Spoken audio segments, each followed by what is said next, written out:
नमस्कार। मैं Dhananjay Kumar the public India में आपका स्वागत है। एक वीडियो बड़ा वायरल हुआ और खबरें तेजी से वायरल हुई कि चाइना ने एक बार फिर भारत के भीतर 60 किलोमीटर भीतर चीनी सेना घुस आई और अरुणाचल प्रदेश के जो ऊपरी सुम्बासरी जिला है उसके तकसिम क्षेत्र में 60 किलोमीटर अंदर तक चीनी सेना के घुसने और नए कैंप बनाने की खबरें आई। और वीडियो आपको मैं दिखा दूं, पहले फिर आगे बात करें। देखिए वीडियो इतना चाइनीज वीडियो ही है। चीन के लोग उस तरफ खड़े हैं, इधर इंडिया के लोग खड़े हैं। जरा वीडियो दिखा दीजिए, उसके बाद हम आगे बात करें। Maintaining the status. I am requesting you also maintain the same. Understood? Yeah, I understand. Before your India West commander, okay, West Army commander, come Lhasa, okay, you know. Yeah. You know, yeah. He said we can get there, no matter. But And you can get there. I will put your point to my commander. We will discuss it within next meeting. If he said we can get there. तो ये देखिए, ये जो है वो उस तरफ नदी के उस तरफ जो है चाइनीज सेना है, इधर इंडियन सेना है। और ये वीडियो बड़ा वायरल हुआ और उसके बाद लोगों को, अब ये जो है, हालांकि पीआईबी फैक्ट चेक ने कहा कि ये जो वीडियो है ये फर्जी है और ये पुराना वीडियो है, इसका भारत चीन सीमा से कोई संबंध नहीं है। यानी जिस वीडियो को सीमा पर चीनी सेना की घुसपैठ बताकर फैलाया जा रहा है वो भ्रामक है और गलत दावे के साथ प्रसारित किया जा रहा है, ये पीआईबी कह रहा है। लेकिन देखिए, हमारी सरकार के मंत्रियों ने, रक्षा मंत्री हो, प्रधानमंत्री हो या कोई और मंत्री हो, इतने बयान दिए हैं और वो बयान बाद में गलत साबित हुए। हाल में अगर देख लीजिए तो ऑपरेशन सिंदूर के दौरान बड़ा चर्चित हुआ यह मामला कि चार कुछ जो है 6 हमारे सैनिक शहीद हुए, ये सेना ने कहा, इंडियन सेना ने कहा। लेकिन राजनाथ सिंह जो कि हमारे रक्षा मंत्री हैं, उन्होंने संसद में कहा था कि कोई भी हमारा सैनिक मारा नहीं। कौन सही बोलेगा? हमारी सेना ने सही कहा, रक्षा मंत्री ने सही सही कहा, ये कुछ नहीं कहा जा सकता। हालांकि कांग्रेस ने कहा कि राजनाथ सिंह के खिलाफ विशेषाधिकार हनन का प्रस्ताव लाएंगे और शायद उसके लिए लेटर भी दिया है लोकसभा अध्यक्ष को। लेकिन केवल यही मामला नहीं है, उसके पहले भी याद कीजिए, चीनी सेना घुस आई और प्रधानमंत्री ने कहा कि न कोई घुसा है न घुसेगा, जबकि नरवणे की किताब में उन्होंने साफ साफ लिखा कि चीनी सेना काफी अंदर तक घुस आई। और उसको लेकर के बड़ा बवेला मचा, आपको याद होगा राहुल गांधी ने बयान दिया नरवणे को लेकर के, बड़ा हंगामा। तो ये सरकार कहाँ झूठ बोल रही है, कहाँ सच बोल रही है, क्या सच है क्या झूठ है, ये बताना बड़ा मुश्किल है। और पीआईबी फैक्ट चेक तो वही है, सरकारी एजेंसी है, जो सरकार चाहती है वो एजेंसी कहती है। लेकिन आखिर जिस तरह की हरकतें हुई है पिछले 12 सालों में, और चीन जिस तरह से घुसता चला जाए, इसे इनकार नहीं किया जा सकता। कई हजार किलोमीटर, कोई 4000 किलोमीटर स्क्वायर किलोमीटर एरिया चीन ने कब्जा लिया है। ये बात जो है लद्दाख के जो नेता हैं उन्होंने भी कहा, सोनम वांगचुक। उसके अलावा रक्षा मंत्री ने भी कभी कहा कि हाँ, कुछ एरिया में घुस आई है सेना। सेना के जवान ने कुछ कहा, सेना के अधिकारी ने कुछ कहा, और मीडिया के पत्रकारों ने कुछ कहा, और एक बड़ी ऊहापोह की स्थिति है। देखिए, विदेश मंत्री ने भी एक बयान दिया, वो भी बड़ा इंपॉर्टेंट है इसको समझने के। विदेश मंत्री ने कहा कि चीन से लड़ना आसान नहीं। इससे भी पता चला कि ये जो 56 इंच सेना की बात करते रहे नरेंद्र मोदी, वाकई क्या 56 इंच है या नहीं, तो चीन के सामने घी बन जाता।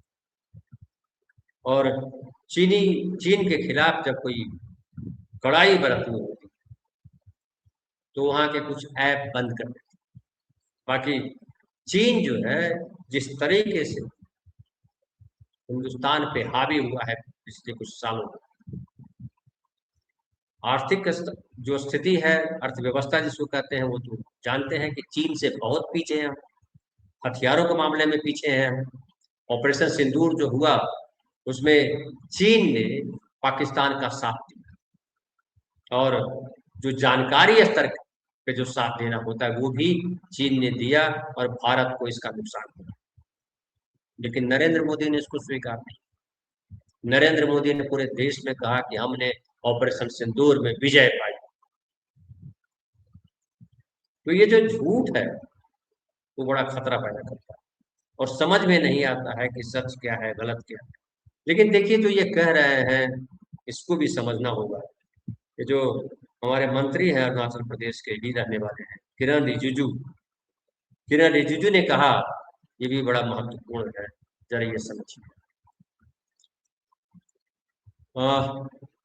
किरण रिजिजू ने कहा, और भारतीय सेना का भी कहना है, दोनों ने, कि इस क्षेत्र में सीमा का औपचारिक निर्धारण नहीं हुआ है, इसलिए दोनों देशों की एलएसी को लेकर अलग अलग धारणा, मतलब एलएसी का निर्धारण नहीं है, इसलिए अलग अलग धारणाएं दोनों की बनती है। वो हमारे जगह पे दावा करते हैं, हम उनकी जगह पे दावा करते हैं।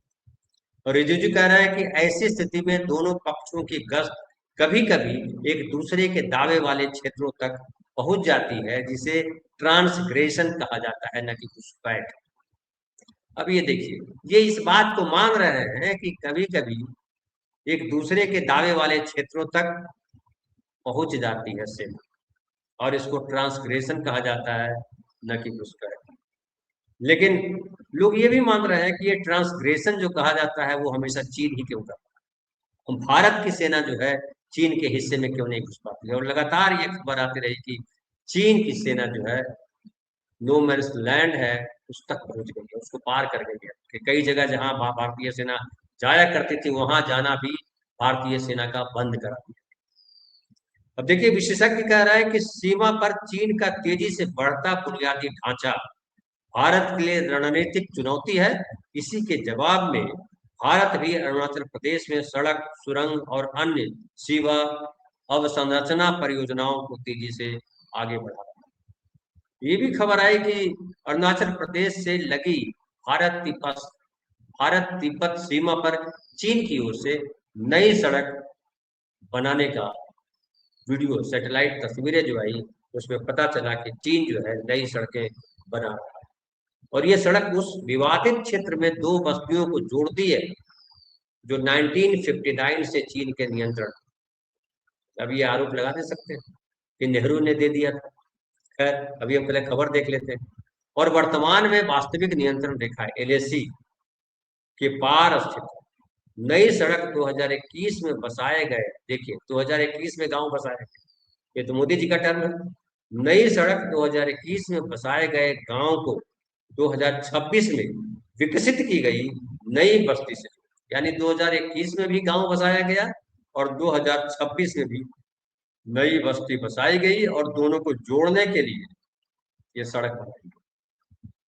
इन बस्तियों में हेलीपैड, सीमेंट प्लांट जैसे दोहरे उपयोग वाली सुविधाएं भी दिखाई देती हैं। तो ये साफ साफ इससे भी पता चलता है कि चीन जो है भारत पर दबाव बना रहा है। और एक बार फिर से पीआईबी फैक्ट चेक की बात करें तो वो कह रहे हैं कि कई बार सही खबर को भी अलग कॉन्टेक्स्ट में पेश किया जाता है और फर्जी धारणाएं बना दी जाती हैं। अगर आपके सामने भी ऐसा कोई संदिग्ध वीडियो, फोटो या दावा आता है तो उसे बिना जांचे परखे आगे साझा करने से बचें। पहले उसके स्रोत की पुष्टि करें और देखें कि क्या किसी आधिकारिक एजेंसी ने उस पर जानकारी जारी की है। गलत जानकारी अनजाने में अफवाहों को बढ़ावा दे सकती है, ये पीआईबी कह रहा है। लेकिन फैक्ट क्या है कि जो हमारे प्रधानमंत्री, हमारे गृह मंत्री, हमारे रक्षा मंत्री, हमारे विदेश मंत्री, हमारे अन्य मंत्री, कोई भी मंत्री, गिरिराज सिंह से लेकर के सांसद निशिकांत दुबे तक बयान देते हैं, और उनके बयानों में इतना झूठ होता है कि मन जो है शंका से हमेशा भरा, पता नहीं कौन सा झूठ बोलता है। और देखिए, वो चाहे पाकिस्तान ऑपरेशन सिंदूर को लेकर के बोला गया झूठ हो, चाहे वो झूठ बोला गया हो चीन को लेकर के, चाहे वो झूठ बोला गया हो अमेरिका को लेकर के, चाहे वो झूठ बोला गया होगा और दूसरे मसले को, इतना झूठ बोला गया है। सरकार झूठ बोलती है, संसद में झूठ बोलते हैं, आम आदमी हम आप लोग भरोसा करें तो कहाँ करें। और यही वजह है कि ये जो अफवाहें अगर फैलती है, जो पीआईबी कह रही है कि अफवाह है, अफवाहें फैलती है, क्यों फैलती है? क्योंकि अफवाहें फैलाने का काम, या कहे कि अफवाहों को मजबूत करने का काम, अफवाह को सच बनाने का काम हमारे सरकार के मंत्री करते हैं। क्या सरकार के मंत्रियों को जवाबदेही पूर्वक जवाब नहीं देना चाहिए? जब 1962 की बात करते हैं कि नेहरू जो है हार गए चीन के साथ, नेहरू ने कोई झूठ नहीं बोला था, नेहरू ने सच बोला था। संसद के भीतर, संसद के बाहर कोई भी झूठ आज तक किसी ने पकड़ा नहीं कि नेहरू ने जो बोला था वो झूठ था। लेकिन ये जो सरकार है, मोदी सरकार, पिछले 12 सालों से पता नहीं कितने झूठ बोल चुकी है चीन को लेकर के। तिब्बत वाले प्रसंग में देखिए, तिब्बत वाले प्रसंग में नेहरू ने तिब्बत नहीं सौंपा था चीन को, तिब्बत को दिया वाजपेयी जी। उसकी चर्चा नहीं करते कि तिब्बत सौंप दिया। तिब्बत हमेशा से, और ये जो झगड़ा हुआ था हमारा चीन के साथ, वो तिब्बत को लेकर के हुआ। लेकिन तिब्बत को बड़ी आसानी से वाजपेयी जी ने चीन के हवाले कर दिया, और ऐसा लगा था कि दोस्ती, एक नई दोस्ती शुरू हुई। हालांकि मुझे याद आता है जो उस समय रक्षा मंत्री थे जॉर्ज फर्नांडिस, उन्होंने संसद में कहा कि भारत का अगर कोई सबसे बड़ा दुश्मन है तो वो चीन है। पाकिस्तान को उन्होंने दुश्मन नहीं कहा था, चीन को दुश्मन कहा था। और हमारे प्रधानमंत्री नरेंद्र मोदी चीन से कितना गहरा संबंध रखते हैं, ये आप पढ़ चुके होंगे, गूगल करिए आपको पता चलेगा। झूला झूलते हैं चीन से जो आते हैं प्रधानमंत्री, और प्रधानमंत्री जब मुख्यमंत्री थे तब भी चीन गए थे। राहुल गांधी पर भले, और ये जो है सोनिया गांधी पे भले चीनी पैसे लेने का आरोप लगाते हैं कि चीन से फंडिंग की जाती है। एक जो है मीडिया हाउस है, उस पर भी आरोप लगा था, उससे कई संपादकों वगैरह वगैरह लोगों को बंद किया गया था चीनी पैसा के, कि चीन से पैसा इनको फंडिंग हुई, जो कि झूठ साबित हुआ। तो दूसरों को जो है झूठ बताकर अपराधी बता देते हैं, उन्हें जेल में बंद कर देते हैं, और अपने झूठ जो है उसको कब झूठ परोसेंगे कभी सच परोसेंगे पता नहीं चलता। लेकिन जो आम आदमी का डर है वो लगातार, क्योंकि चीनी सेना और चीनी अर्थव्यवस्था दोनों हमसे मजबूत है। और जिस तरह से पिछले दिनों आपको याद होगा कि बांग्लादेश में भी चीन घुस आया, और जो पोर्ट बनाने का जिम्मा भारत को दिया हुआ था बांग्लादेश ने, वो चीन को दिया। और चीन बांग्लादेश में हमारी जो सरहद है उससे मात्र 90 किलोमीटर की दूरी, जो उसको चिकन नेक कहा जाता है, उससे मात्र 90 किलोमीटर। और आप ये भी याद कर लीजिए संदर्भ में कि चीन से खतरा को कम करने के लिए ही इंदिरा गांधी ने सिक्किम को भारत में मिलाया। लेकिन आज जो है, चूंकि बांग्लादेश ही नहीं बल्कि कहिए कि श्रीलंका तक चीन ने कब्जा कर लिया, उधर ईरान की तरफ जाते हैं तो चाबहार पोर्ट जो है वो भी अब भारत के हाथ से छिन गया। तो एक तरह से कहिए कि चीन ने पूरे तौर पे भारत को घेर लिया। चाबहार, ईरान से हमारे संबंध खराब कर दिए नरेंद्र मोदी जी ने, चाबहार पोर्ट हमें छोड़ना पड़ा, और अब हम जो है खड़े हैं किसके साथ? इजराइल के साथ खड़े हैं। दुनिया जिसको अपराधी मानती है उसके साथ खड़े हैं। और अब तो ये हालत है कि इजराइल भी जो है अमेरिका को धमकाता है कि हमारे साथ इंडिया है। लेकिन चीन, जो ईरान का जो युद्ध हुआ, ईरान और इजराइल अमेरिका के बीच, आज तक ईरान ने हार नहीं मानी। भले ट्रंप लगातार कह रहे हो कि हमने जीत हासिल कर दी, खत्म कर दिया उनके शीर्ष नेतृत्व को खत्म कर दिया, उसकी सेना को हमने कर दिया, नेस्तनाबूद कर दिया, नेवी नेस्तनाबूद कर दिया, घुटने पर है। लेकिन सच ये है कि ईरान अब भी टिका हुआ है पूरी ताकत के साथ, और अमेरिका के सामने झुकने को तैयार। और इसके पीछे लोग बताते हैं, विशेषज्ञ बताते हैं कि ये केवल ईरान की ताकत नहीं, ईरान का हौसला जरूर है, इसमें कोई दो राय नहीं, लेकिन जो उसके पीछे जो जानकारियां हैं, जो सामरिक ताकत है, वो चीन और रूस ने मुहैया कराई, खास करके चीन। तो चीन जो है अमेरिका के लिए भी थ्रेट बना, जो चीन अमेरिका के लिए थ्रेट बना, उस चीन से हम लगातार जिस तरह से डरते पीछे हटते चले जा रहे हैं, कोई ताज्जुब नहीं किसी दिन चीन जो है अपनी सीमा का विस्तार करते करते जो दावा करता है वहां तक पहुंच जाए।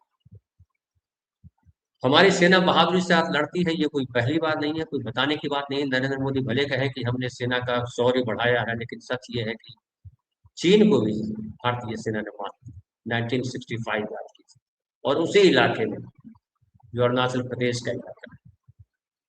तो भारतीय सेना कभी चीनी सेना से डरी नहीं। पहली बार जो डरने की बात आई तो मोदी जी के कार्यकाल में आई, जब हमारे कई जवान मारे गए, शहीद हुए, और नरेंद्र मोदी ने चुप्पी साधे रखी। तो ये जो हो रहा है इस पे चिंता का विषय है। सच क्या है झूठ क्या है बताना मुश्किल है, क्योंकि सच सरकार वालों को बताने का काम है कि सच सरकार बताए, लेकिन सरकार ही जब झूठ बोले तो हम क्या करें? लेकिन डर है, और इस डर के साथ जागरूक रहना, सतर्क रहना बहुत जरूरी है, बेहद जरूरी। फिलहाल इतना ही, बहुत बहुत धन्यवाद।